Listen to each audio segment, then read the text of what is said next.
Bismillahirrahmanirrahim. Ayo bawa harta ke surga. Dukung pembangunan sekolah Islam Mufid dengan donasi ke rekening atas nama Yayasan Muflih untuk Islam dan Dakwah. Bismillahirrahmanirrahim. Assalamualaikum warahmatullahi wabarakatuh. Innal hamdalillah nahmaduhu wa nasta'inuhu wa nastaghfiruhu wa na'udzu billahi min syururi anfusina wa min sayyiati a'malina. May yahdihillahu fala mudilla lahu wa may yudlil fala hadiya lahu. Asyhadu an la ilaha illallah wahdahu la syarika lahu wa asyhadu anna Muhammadan 'abduhu wa rasuluhu salawatullahi wa salamuhu alaihi. Thumma amma ba'du. Ayyuhal ikhwah rahimani wa iyyakum jami'an walhamdulillah. Kembali kita lanjutkan pembacaan daripada kitab Salatul Mu'min biidznillah subhanahu, dan sebagaimana yang kita ketahui bahwa, dan ini juga hal yang patut kita ingat adalah menuntut ilmu buahnya adalah amal. Samaratu al-ilm hiyal amal. Jadi buah daripada menuntut ilmu itu adalah amal. Maka dengan menuntut ilmu kita akan banyak mengetahui kebaikan, dan dari banyak kebaikan tersebut kita dituntut untuk mengamalkannya. Dengan menuntut ilmu akan banyak jalan kejelekan yang kita ketahui, dan buah daripada menuntut ilmu adalah meninggalkan jalan-jalan kejelekan tersebut. Maka Allah Subhanahu wa taala mengingatkan bahwa surga itu dicapai bukanlah dengan ilmu, walaupun memang bahwa menuntut ilmu akan memudahkan jalan menuju surga. Man salaka tariqan yaltamisu bihi ilman sahalallahu lahu bihi tariqan ilal jannah. Akan tetapi ketika menyebutkan surga, Allah Subhanahu wa taala menyebutkan jazaan bima kuntum ta'malun, bahwa jannah itu adalah balasan atas apa yang kalian amalkan, bukan yang kalian ketahui. Maka ada celaan di dalam Al-Quran, contohnya ya ayyuhalladzina amanu lima taquluna ma la taf'alun kabura maqtan 'indallahi an taqulu ma la taf'alun, di dalam surah Shaf. Allah Ta'ala sangat murka jikalau kalian mengatakan sesuatu yang tidak kalian amalkan.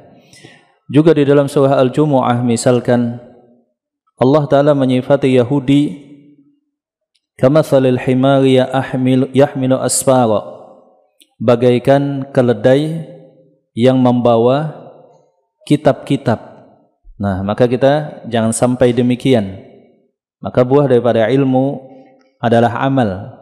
Maka kita semangat menuntut ilmu dan juga semangat untuk mengamalkannya insyaallah. Taib. Kita lanjut pada pembahasan yang selanjutnya, masih pada pembahasan salatul witri sebagai salah satu salat sunnah. Pada pembahasan sebelumnya mungkin antum sudah mengetahui tentang rakaat salat witri yang dikerjakan oleh Rasulullah sallallahu alaihi wasallam. Naam. Terkadang beliau mengerjakan salatul witri dengan 9 rakaat, dan beliau kerjakan sekaligus tidaklah duduk kecuali pada rakaat yang ke-8, atau 7 rakaat langsung tidaklah duduk kecuali pada rakaat yang ke-6. Kemudian beliau juga mengerjakan salat witir dengan 5 rakaat, atau 3 rakaat dengan 2 cara, langsung 3 atau dipisah menjadi 2 kemudian plus 1. Dan pada kesempatan yang sebelumnya pernah ditanyakan kepada saya, Ustaz, bagaimana dengan salatul witri bi raka'ah wahidah? Bagaimana kalau kita salat witir hanya 1 rakaat? Nah, yang demikian itu dibolehkan. Akan tetapi itu dimakruhkan dalam mazhab Al-Imam Hanafiyah. Al-Imam Al-Hanafi beliau berpendapat salatul witri minimal itu adalah 3. Boleh 1 jikalau sebagai penutup. Sebab hadisnya adalah bahwa salat malam 2-2, kalau kalian takut datangnya waktu salat subuh, maka tutuplah dengan 1 rakaat. Jadi walhasil insyaallah tidak masalah langsung 1 rakaat habis Isya misalkan. Akan tetapi ada ulama yang membenci demikian, maksudnya tidak merekomendasikan demikian. Maka yang lebih utama adalah keluar daripada khilaf, yakni ya kalau bisa sempat kita lapang, maka kita lakukan minimal 3. Itu lebih bagus. Nah, kita membahas poin yang selanjutnya, al-qira'atu fil witri, bacaan ketika salat witir. Apa sih yang dibaca? Nah, yaqra'u fil witri fil raq'atil ula bisabbihisma rabbikal a'la. Jadi pada rakaat yang pertama maka disunahkan untuk membaca sabbihisma rabbikal a'la. Hukum asalnya bahwa apapun surah, apapun ayat yang kita baca di dalam salat itu hukumnya adalah mubah, boleh. Faqra'u ma tayassara minal Qur'an, bacalah apa yang mudah daripada Al-Qur'an, apa saja. Nah, akan tetapi memang kalau kita lihat tuntunan Rasulullah SAW dari praktek dan perintah beliau terkadang ada ayat-ayat atau surah yang dibaca khusus pada beberapa salat tertentu. Naam. Contohnya misalkan beliau ketika salat subuh lebih panjang, biasanya beliau membaca bil ma'in dengan surah-surah yang 100 ayat atau lebih. Kemudian beliau pernah membaca watin di dalam salat Isya misalkan. Beliau membaca umumnya ketika qabliyah, ba'diyah, kulliyah dan kul huwallah misalkan. Beliau membaca ketika salat Jumat sabbihis dan hal ataka hadithu al-ghashiyah atau al-jum'ah dengan idza ja'akal munafiqun. Beliau membaca ketika subuh Jumat dengan surah As-Sajdah misalkan. Nah, demikian juga salat witir. Pada rakaat yang pertama beliau membaca sabbihisma rabbikal a'la. Wa fi raq'ati tsaniyati, rakaat yang kedua membaca qul ya ayyuhal kafirun. Wa fi tsalitsati bi qul huwallahu ahad, dengan qul huwallahu ahad. Ini yang utama. Apakah boleh selain demikian? Maka tidak masalah. Li hadits Abdullah bin Abbas radhiyallahu ta'ala anhu maqal kana Nabi sallallahu alaihi wasallam yaqra'u fil witri bi sabbihisma rabbikal a'la wa qul ya ayyuhal kafirun wa qul huwallahu ahad fi raq'atin. Pada setiap rakaat masing-masing 1. Maksudnya rakaat pertama sabbihis, rakaat kedua qul ya ayyuhal kafirun, rakaat yang ketiga qul huwallah. Naam. Kemudian yang poin selanjutnya al-qunutu fil witri, pembahasan kunut di dalam masalah salat witir. Yaqnutu fil witri, maka disyariatkan, disunnahkan untuk kunut dalam salat witir. Al-qunut itu ada 2 makna. Yang pertama adalah al-khusyu'. Itu juga makna kunut dari sudut bahasa. Wa qumu lillahi qanitin ay khashi'in. Salatlah kalian kepada Allah qanit. Maksudnya adalah khusyu'. Atau makna yang kedua sebagaimana firman Allah Ta'ala, wa Maryam ibnata Imran allati ahsanat farjaha fanafakhna fihi min ruhina. Kemudian selanjutnya wa kanat minal qanitin, dan Maryam itu termasuk hamba Allah yang qanit, ai taat kepada Allah Subhanahu wa taala. Jadi dari sudut bahasa kunut itu maknanya ada 2. Yang pertama apa tadi? Khusyuk. Adapun yang kedua, taat kepada Allah Subhanahu wa taala. Yang dimaksud bukan dari sudut bahasa. Yang dimaksud adalah membaca doa kunut di dalam salat. Li hadisil Hasan bin Ali radhiyallahu taala anhu maqal, 'allamani Rasulullah sallallahu alaihi wasallam kalimatin aquluha fi kunutil witr. Rasulullah SAW mengajarkan kepadaku doa kunut di dalam salat witir. Doa kunut dalam salat witir. Perhatikan garis bawahnya, kunut salat witir, bukan kunut salat subuh. Tetapi ini juga lazimnya kebanyakan dibaca dalam salat subuh oleh sebagian kaum muslimin. Apa itu doanya? Allahumma hdini fiman hadait. Ya Allah, berikanlah hidayah kepadaku dari orang-orang yang Engkau telah berikan hidayah. Wa'afini fiman afait wa tawallani fiman tawallaita wa barik li fima a'taita wa qini syarra ma qadaita fa innaka taqdi wa la yuqda 'alaik wa innahu la yadhillu man walaita wa la ya'izzu man 'adait subhanaka tabarakta rabbana wa ta'alait. Jadi ini doa kunut witir yang diajarkan oleh Rasulullah SAW kepada cucu beliau yang bernama Hasan bin Ali. Naam.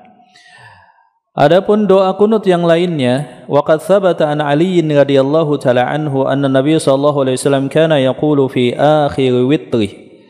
Telah sabit daripada Ali bin Abi Thalib, bapaknya Hasan, bahwa Rasulullah SAW pernah membaca dalam salat witir beliau, Allahumma inni a'udzu biridhaka min sakhatik. Ya Allah, aku memohon perlindungan dengan keridhaan Engkau dari kemurkaan Engkau, wa bimu'afatika min 'uqubatik, dan dari afiat yang Kau berikan dari siksaan Engkau. Wa a'udzu bika minka la usi thana'an 'alaika anta kama athnaita 'ala nafsika. Wassallallahu ala nabiyyina Muhammadin wa ala alihi wa sahbihi wa man tabi'ahum bi ihsanin ila yaumiddin. Ini doa kunut yang diajarkan kepada Ali bin Abi Thalib. Nah, jadi kunut itu letaknya adalah dua. Yang pertama adalah salatul witr, yang kedua adalah salat yang 5 waktu khusus dalam kondisi nazilah. Nazilah itu artinya ketika ada satu kejadian yang menimpa kaum muslimin, entah itu serangan musuh, entah itu hal-hal yang semacam demikian. Poin yang selanjutnya adalah maudhi'u du'ail kunuti qabla ruku'i wa ba'dah, bahwa posisi imam dan makmum membaca kunut itu boleh dua. Yang pertama sebelum ruku', yang kedua sesudahnya. Ya, ini penjelasan beliau. Jadi beliau di sini Syekh Wahab Al-Qahtani berpendapat bahwa kunut itu bisa dilakukan sebelum ruku maupun sesudah. Dan beliau lebih condong karena kebanyakan riwayat yang ada kata beliau adalah kunut sesudah ruku. Maka itulah yang lazimnya dilakukan. Akan tetapi kalau kita cermati hadis Anas bin Malik dan hadis-hadis yang lainnya, ternyata kunut sebelum ruku itu ketika salat witir, dan kunut-kunut sesudah ruku kalau kita perhatikan secara jeli itu untuk salat fardu dalam kunut nazilah. Jadi ketika salat witir maka yang dilakukan oleh Rasulullah SAW adalah sebelum ruku'. Kemudian kalau kunut nazilah dalam salat fardu maka sesudah ruku', walaupun boleh keduanya. Maka ketiga lazimnya kebanyakan kaum muslimin biasanya kunut sesudah atau sebelum ruku'?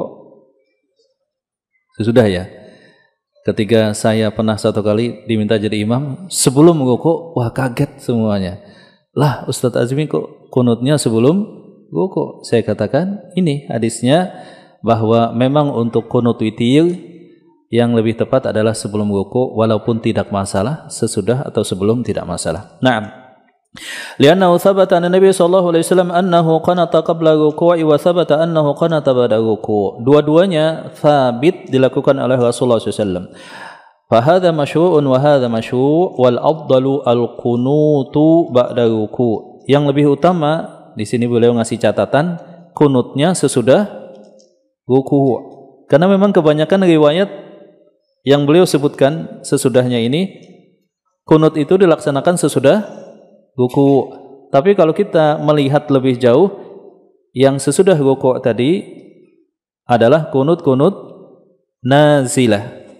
Li'annahu al-aktsara fil ahadithi wal kunutu fil witri sunnatun. Kunut di dalam masalah witir ini adalah sunnah. Nah, memang beda-beda para ulama tentang hukum kunut salat witir. Ada yang menyatakan sepanjang tahun. Sepanjang tahun itu maksudnya rutin, setiap saat pakai kunut. Kemudian ketika Ramadan ya stop, supaya tidak rutin setahunan.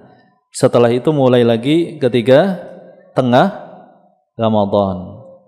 Ada juga yang berpendapat kunut kadang-kadang kunut, kadang-kadang enggak. Intinya para ulama sepakat kunut itu hukumnya disunnahkan.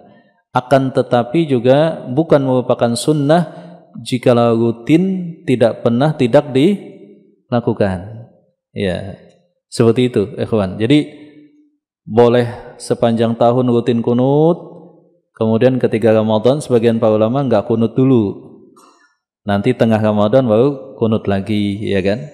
Ada juga yang secara umum kadang-kadang kunut, kadang-kadang enggak, tetapi lebih sering kunut daripada tidak. Dan inilah yang biasa dilakukan oleh Rasulullah sallallahu alaihi wasallam. Wa mimma yadullu ala maudil kunuti wa mahallihi al-masyru'i hadithu Anas bin Malik radhiyallahu ta'ala anhu annahu qala innama su'ila 'anil qunuti qabla ruku' aw ba'dah. Hadisnya di dalam masalah ini adalah hadis Anas bin Malik. Ketika ditanya apakah kunut itu sebelum ruku' ataukah sesudahnya, maka Anas berkata qabla ruku', yakni sebelum ruku'. Ini adalah kunut dalam salat apa tadi? Witir. Thumma qala innama kana Rasulullah sallallahu alaihi wasallam ba'da ruku'i syahran. Adalah Rasulullah SAW beliau kunut pernah 1 bulan. Naam, yad'u ala ahya'i Bani Sulaim. Beliau berdoa atas orang yang masih hidup daripada Bani Sulaim. Ini berarti kunut nazilah. Wa hadithu Abi Hurairah radhiyallahu ta'ala anhu wa fihi kana Rasulullah SAW yaqulu hina yufrigu min salatil fajri minal qiraati wa yukabbiru wa yarfa'u raqsahu. Adalah Rasulullah SAW ketika beliau kunut di salat subuh sesudah membaca surah dan bertakbir, kemudian mengangkat kepala saat i'tidal, kemudian beliau mengucapkan sami Allahu liman hamidah Rabbana walakal hamdu, kemudian beliau berkata Allahumma anjil Walid ibnil Walid, ya Allah selamatkanlah Walid bin Walid, dan seterusnya. Ini maksudnya adalah kunut apa? Nazilah. Jadi Rasulullah SAW pernah 1 bulan. Naam, terutama pada salat subuh dan salat maghrib. Bahkan semua salat beliau kunut. Wa hadits Ibnu Abbas radhiyallahu ta'ala anhuma wa fihi qanata Rasulullah SAW syahran mutatabi'an fi adh-dhuhri wal 'ashri wal maghribi wal isya'i wa salati subhi fi duburi kulli salatin. Adalah Rasulullah SAW kunut yang pernah beliau lakukan pernah 1 bulan pada semua salat 5 waktu. Salat zuhur, asar, maghrib, isya dan subuh. Fi duburi kulli salatin, pada di penghujung salat setelah mengucapkan sami Allahu liman hamidah min raqatil akhirah, pada rakaat yang terakhir, yad'u ala ahya'i min Bani Sulaim, beliau mendoakan atas Bani Sulaim, ala ri'lin wa zakwan, beliau juga mendoakan ri'il dan zakwan, wa usyatin dan usyah, wa yu'amminu man khalfah, dan diaminkan oleh jamaah yang di belakangnya sesudah ruku'. Setelah membaca sami Allahu liman hamidah. Ini kunut witir atau nazilah? Nazilah. Jadi walaupun tadi beliau menyatakan dalam hal ini yang lebih utama adalah sesudah ruku', hadisnya kebanyakan demikian, tapi kalau kita cermati memang rata-rata yang menyebutkan sesudah ruku' itu adalah kunut nazilah, dan rata-rata yang sebelum ruku' itu adalah kunut witir. Wa hadithu Ubay bin Ka'b radhiyallahu ta'ala anhu anna Rasulullah sallallahu alaihi wasallam kana yutiru fa yaqnutu qabla ruku'. Dan hadis Ubay bin Ka'ab bahwa Rasulullah SAW beliau pernah witir dan beliau kunut sebelum ruku'. Ini kunut apa? Witir. Naam. Wa hadithu Anas bin Malik radhiyallahu ta'ala anhu wa qad su'ila 'anil qunut fi salati subhi faqala kunna naqnutu qabla ruku'i wa ba'dah. Juga ada hadis Anas bin Malik ketika ditanya tentang kunut di dalam salat subuh, maksudnya nazilah saat salat subuh, maka beliau menyatakan kami kunut ketika nazilah terkadang sebelum ruku', terkadang sesudah ruku'. Artinya di dalam masalah ini bebas saja, bisa memilih. Akan tetapi yang witir tadi lebih afdal sebelum dan nazilah sesudah. Naam. Poin yang selanjutnya, apa yang kita lakukan? Apakah kita ngangkat tangan ataukah enggak? Ya, memang secara umum bahwa namanya doa itu ngangkat tangan. Namanya doa itu ngangkat tangan. Ada 100 lebih hadis yang menjelaskan tentang perintah dan keutamaan kalau doa itu ngangkat tangan. Kasail, seperti orang yang minta-minta. Jadi ngangkat tangan itu macam-macam posisinya. Ada yang seperti ini umumnya. Umumnya. Kalau kondisi kepepet maka begini. Apa istilahnya ini ya? Angkat ke atas seakan-akan membelakangi. Ketika khatib berdoa saat khutbah Jumat beda lagi. Maka dengan mengisyaratkan telunjuk. Naam. Dan demikianlah secara umum doa disunnahkan mengangkat tangan. Raf'ul yadaini fi du'ail kunuti wa ta'minul ma'mumina li umumi hadithi Salmanil Farisi. Disunahkan mengangkat tangan ketika saat doa kunut, baik makmum maupun imam, dan para makmum mengaminkan berdasarkan hadis Salman Al-Farisi. Rasulullah SAW bersabda, Inna rabbakum tabaraka wa ta'ala hayyun karimun yastahyi min abdihi idha rafa'a yadayhi ayyaruddahuma sifra. Allah Ta'ala itu adalah zat yang hayy, maha pemalu, karimun, maha pemurah dengan anugerahnya, dengan rahmatnya. Yastahyi, Allah Ta'ala malu dari seorang hamba jikalau sampai dia mengangkat tangannya, kemudian tangan tadi kembali ke tempatnya dalam posisi kosong, nol, maksudnya tidak dikabulkan. Jadi luar biasa. Pertama Allah Ta'ala muka kalau kita tidak berdoa, man lam yad'ullah yaghdab alaih. Barang siapa yang jarang doa, Allah Ta'ala muka kepada dia. Kemudian kalau kita doa ngangkat tangan, Allah Ta'ala malu. Masya Allah. Ya, subhanallah. Wali'annahu saha an Umar bin al-Khattab radhiyallahu ta'ala anhu fa an Abi Rafi' ibni Khadij qala sallaitu khalfa Umar bin al-Khattab radhiyallahu ta'ala anhu faqanata ba'da ruku'i wa rafa yadayhi wa jahara bidu'a. Jadi diriwayatkan daripada Rafi' bin Khadij bahwa dia berkata, aku pernah salat di belakang Umar bin Khattab, maka beliau berkunut sesudah ruku'. Beliau angkat tangan dan beliau kencangkan dengan doa. Beliau kencangkan dengan doa. Walaupun memang ada keunikan di dalam mazhab Syafi'i, doa kunut itu dibagi dua bagian. Ya, yang pertama itu kan doa Allahumma hdini fiman hadait wa afini fiman afait wa tawallani fiman tawallait wa qini bi rahmatika syarra ma qadait tabarakta rabbana wa ta'alait. Nah ini bagian yang pertama doa. Maka di dalam mazhab Syafi'i, menurut para ulama mazhab Syafi'i dikencangkan. Adapun bagian sesudahnya itu pujian. Falakal hamdu ala ma qadait. Nastaghfiruka wa natubu. Apa tadi ya? Jangan dibaca soalnya doa kunutnya. Allahumma hdini fiman hadait wa afini fiman afait wa tawallani fiman tawallait wa qini bi rahmatika syarra ma qadait tabarakta rabbana wa ta'alait falakal hamdu ala ma qadait nastaghfiruka wa natubu ilaik fa innahu la yadhillu man walait wa la ya'izzu man adait tabarakta rabbana wa ta'alait. Nah, bagian yang kedua tadi pujian, maka biasanya kita lihat pelan, kan begitu ya. Pertama kencang, habis itu pelan. Kita katakan sebetulnya tidak ada dalil seperti itu. Ini adalah ijtihad dari sebagian ulama mazhab Syafi'i. Nah, wallahu taala a'lam bishawab. Wa Anas radhiyallahu taala anhu fi qissatil qura'il ladzina qutilu radhiyallahu taala anhum, dan dari Anas beliau menceritakan ketika terjadinya tragedi 70 orang penghafal Al-Qur'an. Jadi dulu Rasulullah SAW pernah didatangi utusan "Ya Rasulullah, sesungguhnya kaum kami masuk Islam. Utuslah da'i yang mengajarkan kaum kami untuk membaca Al-Quran." Diutus 70 orang penghafal Quran. Di tengah jalan ternyata semuanya dibunuh. Maka Rasulullah SAW sangat murka. Beliau mendoakan dengan kunut nazilah.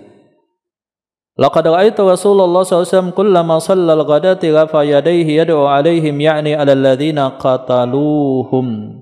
Aku, kata Anas bin Malik, melihat 1 bulan penuh Rasulullah SAW mendoakan atas orang-orang yang membunuh 70 penghafal Quran tadi. Wa dzakara al-Baihaqi rahimahullahu taala anna 'adadan minas sahabati rafa'u aydiyahum fil qunut. Al-Imam Baihaqi juga meriwayatkan para sahabat ketika kunut mereka mengangkat tangan. Amma ta'minul ma'mumini ala kunutil imam fa fi hadis Ibnu Abbas.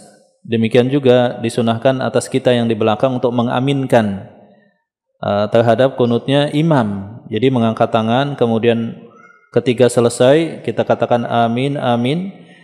Ibnu Abbas meriwayatkan, "Idza qala sami'allahu liman hamidah min raq'atil akhirati yad'u ala ahya'i min bani Sulaim ala ri'lin wa dzakwan wa usyatin wa yu'amminu man khalfah." Yang di belakang mengaminkan. Mungkin saja pertanyaannya, bagaimana kalau kunut subuh, ya kan? Apakah kita juga mengaminkan dan juga mengangkat tangan? Nah, mengangkat tangan dan mengaminkan tadi sunnah. Sebetulnya tanpa mengangkat tangan dan tanpa mengaminkan juga tidak menyelisihi imam, tidak menyelisihi imam. Nah, jikalau imam ya rutin kunut subuh misalkan, berdasarkan hadis Abu Malik al-Ashja'i yang demikian itu adalah bid'ah. Aku telah salat di belakang Rasulullah SAW, di belakang Abu Bakar, di belakang Umar, dan aku tidak mendapatkan mereka kunut subuh. Dan hadisnya ini adalah hadis yang sahih. Dan semua kunut subuh yang dimaksud itu adalah kunut nazilah. Nah, bagaimana kita singgah di satu masjid, kemudian salat, kemudian kita dapati imamnya kunut. Nah, maka para ulama menyebutkan dengan 2 pendapat. Yang pertama, kebanyakannya memang berpendapat berdasarkan hadis Rasulullah SAW, "Innama ju'ilal imamu liyutamma bih." Imam dijadikan untuk diikuti. Maka mau enggak mau kita juga kunut. Kata Syekh Utsaimin, beliau pendapat demikian. Demikian juga Syekh bin Bas. Tapi Syekh bin Bas ada catatan, habis itu kita nasihati imamnya. Coba antum baca dalam fatwa Syekh bin Bas. Habis itu kita kasih nasihat, wahai imam, sebetulnya gak ada hadis yang menyatakan bahwa Rasulullah SAW rutin terus menerus gak pernah gak kunut subuh. Nah, adapun hadis yang ada itu adalah hadis yang lemah. Contohnya misalkan Rasulullah SAW kunut 1 bulan nazilah, kemudian beliau berhenti kecuali subuh. Ya, itu didaibkan oleh mayoritas para ulama. Kemudian qanata Rasulullah SAW fi subhi hatta faraqad dunya. Rasulullah SAW kunut salat subuh sampai beliau wafat. Yang demikian juga hadis riwayat Baihaqi itu adalah hadis lemah. Kemudian Rasulullah SAW kunut, Abu Bakar kunut, kemudian Abu Bakar kunut, Umar bin Khattab kunut. Maka yang demikian juga diriwayatkan oleh Imam Al-Baihaqi dan yang lainnya itu juga dilemahkan oleh para ulama. Maka yang sahih beliau kunut witir dan beliau kunut nazilah pada semua salat, wabil khusus maghrib dan subuh. Setelah itu enggak ada lagi beliau kunut. Naam. Selanjutnya, akhiru salatil laili al-witru. Salat malam, rangkaian salat malam yang paling ujung itu adalah salat witir. Ini teknis pelaksanaan. Maka beda perlakuan antara Umar bin Khattab dengan Abu Bakar radhiyallahu ta'ala an. Barang siapa yang dia yakin nanti bangun tengah malam atau bangunnya masih sempat sebelum salat subuh, maka lebih utama bagi dia adalah salat witirnya diakhirkan, pas dijadikan sebagai penutup, sebagai khitam, sebagai penutup, sebagai akhir, rangkaian penutup salat malam. Adapun mereka yang ragu, bangun enggak ya? Kebangun atau enggak? Kebangun atau enggak? Mana yang lebih utama? Salat witirnya sebelum dia tidur atau sesudah salat Isya. Berdasarkan hadis Abdullah bin Umar radhiyallahu taala anhuma dari Nabi sallallahu alaihi wasallam, ij'alu akhir salatikum bil laili witra. Kalau kalian bisa, jadikan salat terakhir di malam hari kalian itu adalah salat witir. Kalau kalian bisa. Wa fi riwayat li Muslimin, man shalla minal laili falyaj'al akhir salatihi witra. Barang siapa yang salat malam, jadikan terakhirnya itu witir. Walaupun kalau witir duluan tidak perlu lagi untuk salat witir. Naam. Yang ke-10, ad-du'a ba'da salami min salati witir. Zikir sesudah salat witir. Yaqulu ba'da taslimi subhanal malikil quddus, subhanal malikil quddus, subhanal malikil quddus, rabbul malaikati waruh. Nah, ini dibaca. Kadang-kadang ada yang kelupaan juga. Habis salat itu kok diam. Bacanya ini kencang. Ya. Subhanal malikil quddus, subhanal malikil quddus. Ya. Maksudnya imam mengingatkan subhanal malikul quddus rabbul malaikati waruh, 3 kali ditutup dengan rabbul malaikati waruh. Berdasarkan hadis Ubay bin Ka'b radhiyallahu ta'ala anhu, anna Rasulullah sallallahu alaihi wasallam kana yutiru bi 3 rakaat. Adalah Rasulullah sallallahu alaihi wasallam beliau witir dengan 3 rakaat. Kana yaqra fil ula, kemudian beliau membaca sabbihis, qul ya, qul huwallah. Wa yaqnutu qabla ruku', beliau kunut sebelum ruku' dalam salat witir. Fa idza faraga qala inda faragih, ketika beliau salam selesai salat witir, beliau mengucapkan subhanal malikil quddus, subhanal malikil quddus, subhanal malikil quddus, rabbul malaikati waruh. Naam. Ini kita amalkan. Poin selanjutnya, la witrani fi lailatin wa la yunqadul witru. Tidak ada 2 kali pelaksanaan witir, dan witir yang dilakukan sebelumnya, kalau seseorang bangun untuk sholat lagi, status witirnya tadi tidak batal. Walaupun kan pakemnya adalah witir itu utamanya dijadikan apa tadi? Penutup. Tapi kalaupun kita sudah salat witir kemudian salat lagi, witir yang duluan tadi batal atau enggak? Enggak. Bahkan sebaliknya, tidak boleh seseorang 2 kali melaksanakan witir dalam 1 malam. Qala sami'tu Rasulullah sallallahu alaihi wasallam yaqul la witrani fi lailatin. Tidak boleh ada 2 pelaksanaan witir dalam 1 malam. Wali anna Nabi sallallahu alaihi wasallam kana yusalli raka'ataini ba'dama yutir, dan Rasulullah SAW terkadang habis witir beliau salat lagi 2 rakaat. Fa idza awtara al-muslimu awwal al-laili thumma nama thumma yassara Allahu lahu al-qiyama min akhir al-laili fa innahu yusalli mathna mathna. Ketika seseorang muslim dia salat witir di awal malam. Kita kemarin telah jelaskan Rasulullah SAW itu membenci begadang setelah salat Isya. Kemudian beliau bersegera tidur. Kemudian beliau bangun tengah malam. Kemudian salat malam. Sebelum azan beliau tidur sejenak. Itu pola tidur malamnya Rasulullah SAW. Kalau kita bisa begitu, berarti jam tidurnya itu jam 9-an. Nah, Rasulullah SAW ya, beliau menyatakan thumma nama thumma yasallahu lal qiyam fa innahu yusalli mathna mathna. Kalau seseorang sudah salat witir misalkan habis Isya atau sebelum dia tidur, kemudian bangun lagi salat malam 2-2, la yang kudu witruhu bal yaktafi biwitrihi as-sabiki. Maka witir yang sebelumnya itu sudah mencukupi, enggak perlu lagi ditutup dengan witir. Yang ke-12 iqadhu al-ahli li salatil witri masyru'. Sunnahnya membangunkan keluarga untuk salat witir. Artinya sebelum salat subuh istri dan anak sudah dibangunkan, terutama untuk salat subuh. Yang kedua memang kalau dia belum salat witir. Makanya di Imam Abu Hanifah kemarin status salat witir itu sebagian menyebutkan hukumnya adalah apa kemarin ya? Fardu kah wajib kah? Wajib. Wajib itu maksudnya wajib dilaksanakan. Kalau ada uzur atau halangan tidak masalah. Tapi kalau sengaja ditinggalkan maka berdosa. Itu definisi wajib ya sebagian para ulama. Maka bangunkan istri. Maka ada hadis Rasulullah SAW, rahimallahu mra'an. Allah Ta'ala akan merahmati seseorang suami.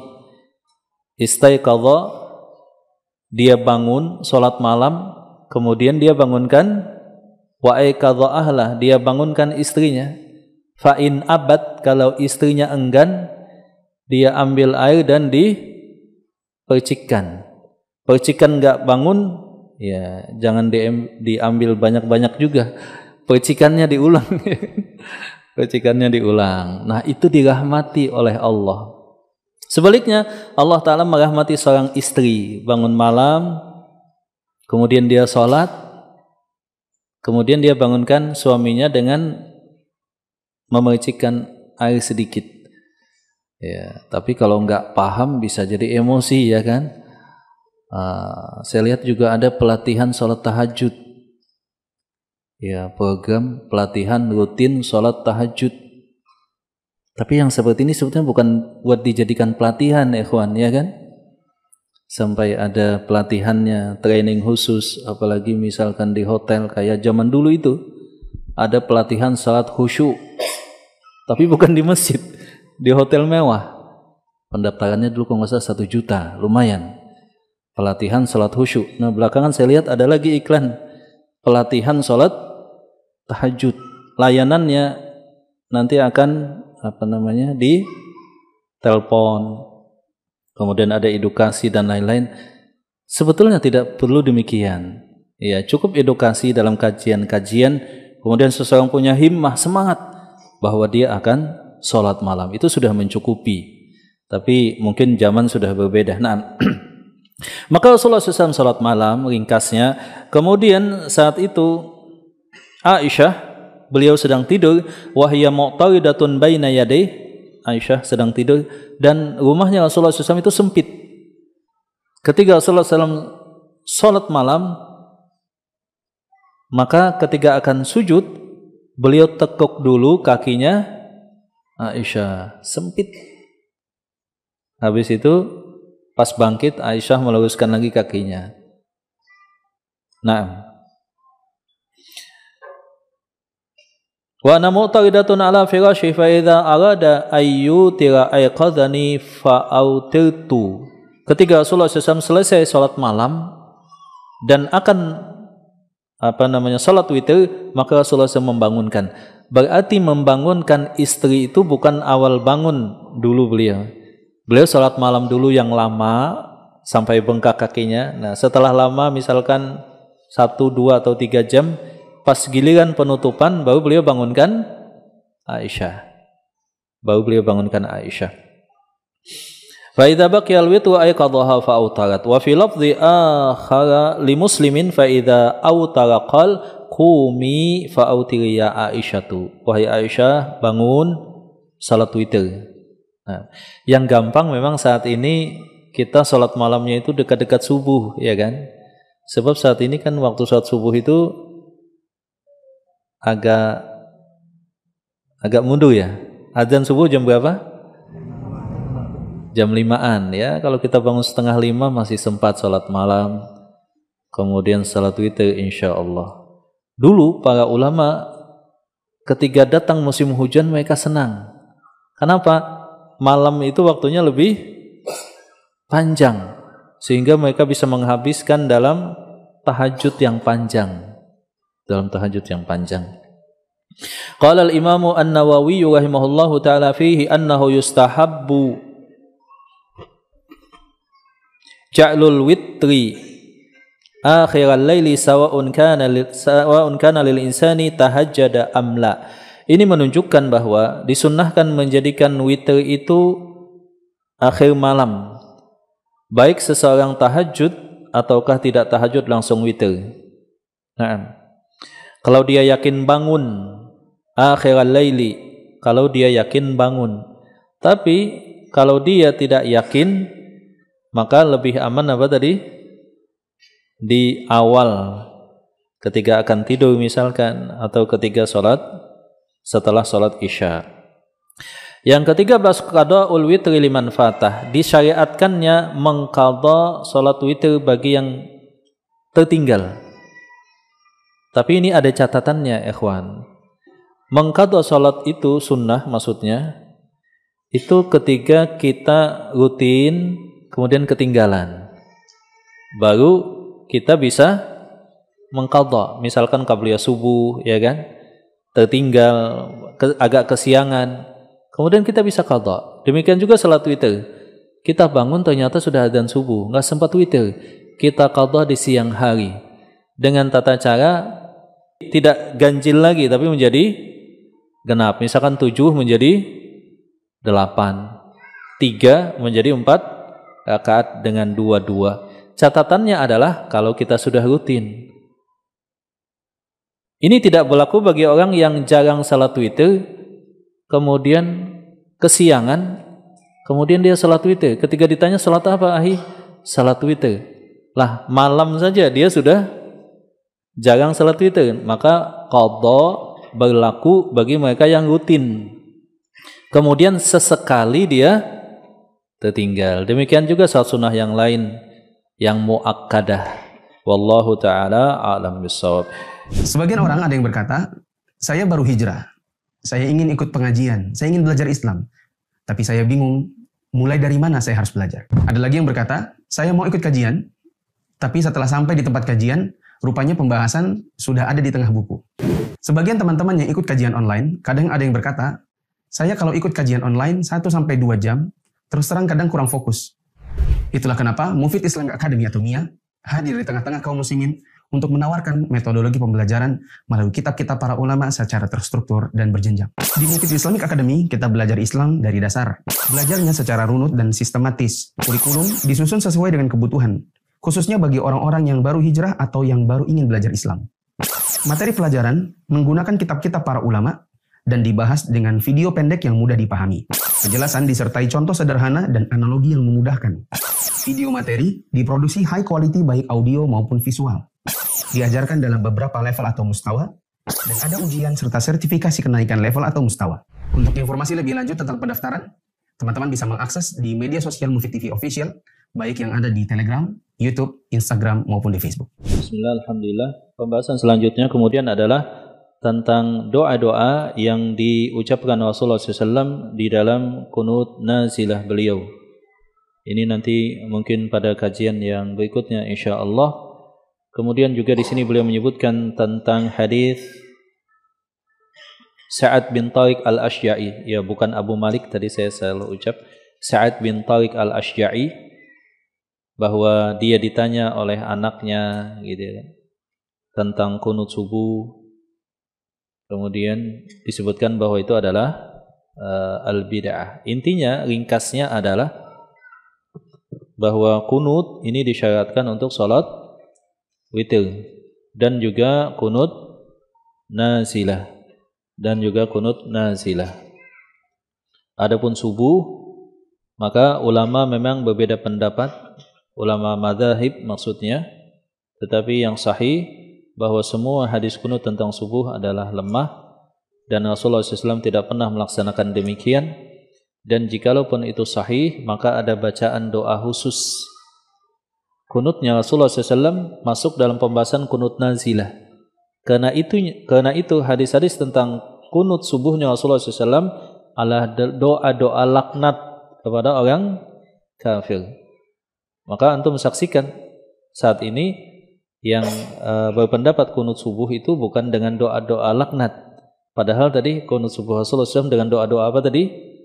Laknat. Saat ini dengan hadis Hasan tadi, Allahumma hdini fiman hadait, dan itu asbabul wurud hadisnya adalah untuk salat witir. Lau kana al-qunut fi subhi masyru'an, seandainya kunut untuk subuh masyru', disyariatkan, disunnahkan untuk terus-menerus, maka tentu ada doa khusus. Ya, tentu ada doa khusus, tidak minjam doa kunutnya witir tadi. Nah, sampai di sini mungkin kalau ada yang belum jelas atau ada pertanyaan dipersilahkan, ikhwan. Naam, tafadhalu. Ya, naam, Pak. Saya ingin tanya masalah yang sering terjadi di masyarakat ini, bacaan kunut waktu subuh. Iya. Menurut keterangan tadi sering menggunakan minjam kunut witir. Naam. Soalnya kan Allahumma hdini fiman hadait. Betul. Makmumnya diaminkan. Iya. Kan doanya imam sendiri, Pak. Iya. Kenapa makmum mengimamkan, mengaminkan? Iya. Allahumma hdini kan untuk dirinya sendiri, bukan untuk kami. Iya, Allahumma hdini fiman hadait. Nah, mereka biasanya memang diubah juga Allahumma hdina dengan domir yang jamak, dengan damir yang orang banyak, menjadi Allahumma hdina fiman hadait wa afina fiman tawallait, begitu ya. Kita tidak mempermasalahkan di domir atau kata ganti satu, tunggal atau jamak. Yang kita bahas, konsentrasinya, fokusnya adalah bahwa itu doa kunut salat witir, dan itu bukan Rasulullah SAW ajarkan kepada Hasan bin Ali untuk kunut subuh. Itu yang kita sebutkan. Adapun kenapa mereka Allahumma hdini, saya temukan mereka juga Allahumma hdina kalau banyak, ya kan, menyesuaikan kata gantinya. Nah, jadi kalau kita di belakang mereka, ya kita boleh juga kunut, tetapi kata para ulama tidak untuk rutin juga. Maksudnya kalau sudah tahu ya cari yang enggak kunut, tapi pas lagi kunut ya kita ikut kunut. Walaupun sebagian berpendapat kita diam, sebab mengikuti imam disyariatkan pada hal yang memang disyariatkan. Imam Ahmad beliau berkunut memang ketika ada yang berkunut. Ya, seperti itu. Nah, silakan, ada yang lain, silakan. Gimana dengan mengucapkan hamdan katsiran thayyiban mubarakan fih ketika kita bermakmum dengan orang yang imam dengan subuh? Gimana Pak tadi? Aminkan, dan bacaan kita ganti, yang makmum kita ganti hamdan katsiran thayyiban mubarakan fih. Untuk apa, Pak? Untuk gantinya mengaminkan tadi itu. Karena kita tidak mengaminkan kunut subuhnya tadi itu, Pak. Kalau kita memilih tidak mengaminkan, ya kita diam saja, Pak. Ya kan? Kita diam atau kita memperlama bacaan saat i'tidal juga tidak masalah, ya kan? Ya. Rabbana walakal hamdu hamdan tayyiban katsiran mubarakan fi ahla tsana'i wal majd wa kulluna laka 'abd la mani'a lima a'taita wa la mu'tiya lima mana'ta wa la yanfa'u al jaddu minkal jadd. Ya, seperti itu. Atau kita ikut kunut, ya. Atau kita ikut kunut tanpa mengaminkan juga nggak masalah, ya kan? Ya. Jadi ikut kunut tanpa mengangkat tangan juga nggak masalah, ya kan, seperti itu. Tapi intinya ketika sudah tahu itu rutin kunut, cari yang sebelah yang tidak pakai kunut. Tapi kalau sesekali misalkan di sana nggak masalah juga ikut kunut. Sebab itu yang dirajihkan oleh para ulama, diantaranya Syekh Utsaimin, Syekh bin Bas. Sebelumnya adalah Imam Ahmad, ketika kita sholat di belakang orang yang berkunut subuh, maka kita berkunut. Kemudian dikasih penjelasan oleh Syekh bin Bas, habis itu kasih masukan, ya kan? Kalau nggak mau maka pilih yang lain, gitu maksudnya. Seperti itu. Silahkan satu lagi mungkin. Silahkan jamaah, mungkin ada pertanyaan.